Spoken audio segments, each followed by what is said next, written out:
Indian businesses, खासकर small businesses, MSME के businesses verge of अपने कस्टमर की पे रहते हैं कि वो पैसा देगा तो अपनी मर्जी से देगा।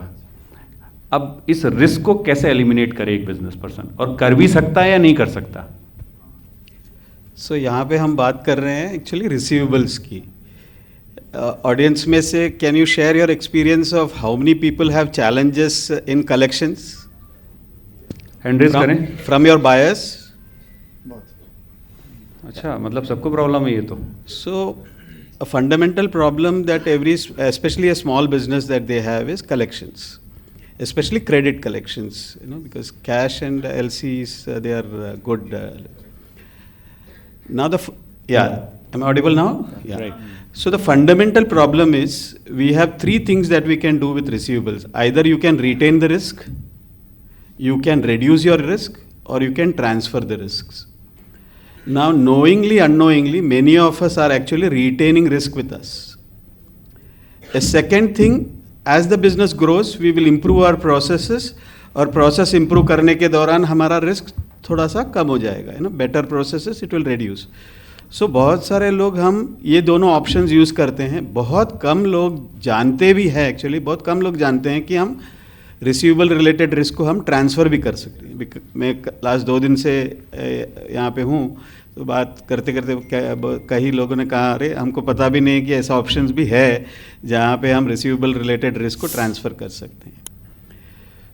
सो यहाँ पे एक प्रोसेस है जहाँ पे it's a very specialised line of insurance, जहाँ पे हमारा जो एंगेजमेंट क्लाइंट के साथ होता है वो 52 वीक्स ऑफ द ईयर होता है।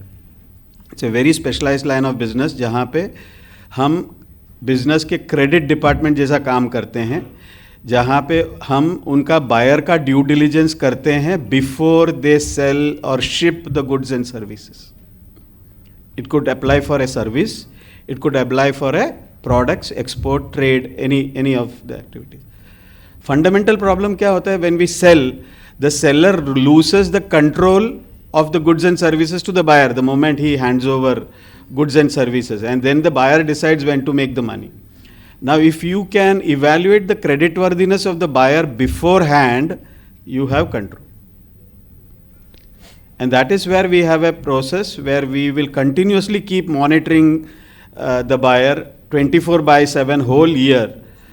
And then in a worst case scenario, we will put 90% of the invoice value on the table should the buyer default. Sir, Yes, आप इसका एक लेमन लैंग्वेज का एग्जांपल दे दो, क्योंकि Yeah. कई मेरे पीछे वाले भाइयों को लग रहा है ये बाउंस कर गया। कोई बात नहीं कोशिश करता हूँ, मेरा नेचुरल। ओके, सो पेमेंट्स में 3 दिक्कत होता है। पेमेंट डिले होता है, पेमेंट डिफ़ॉल्ट होता है, या तीसरा जो ऑप्शन होता है बैंक्रप्सी का होता है। अनफॉर्चुनेटली इन आवर कंट्री कई केसेस में ऐसे भी होते हैं जहाँ पे sellers have gone to the court और उनके पास कोर्ट का डिक्री भी है आस्किंग पेमेंट करने के लिए, बट उसका एग्जीक्यूशन होता नहीं है एंड पेमेंट आता नहीं है। Now many a time small business owners they hesitate to even send a legal notice to their buyer because they fear losing that buyer.